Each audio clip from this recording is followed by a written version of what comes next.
Друзья мои, мир вам! В Псалме 117 стихе 26 есть для нас прекрасное послание для этого воскресного дня. Сказано так: «Благословен грядущий во имя Господне. Благословляем вас из дома Господня». Это было сказано в отношении Иисуса, но также было написано в отношении нас с вами. Если мы придем в любое место во имя Господа, чтобы передать послание Христа, либо если мы спонсируем благовествование в странах, где запрещено проповедовать Евангелие, мы будем благословлены во имя Господа, и мы будем успешны.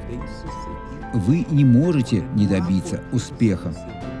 Аминь. Посмотрите на благословленного человека.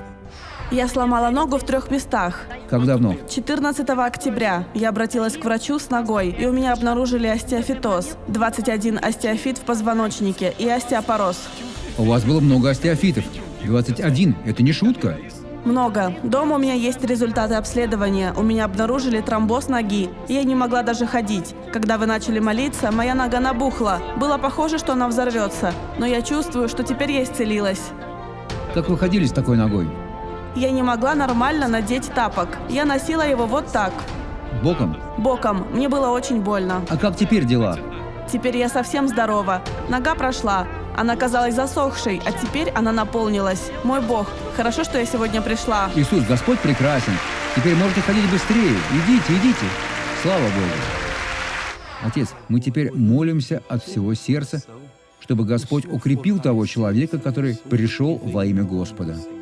Для того человека, который привел меня к Иисусу, когда мне было 6 лет. Если он еще жив, благослови его.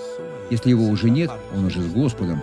Но его дети и внуки нуждаются в благословении, и я их благословляю во имя Иисуса. Аминь.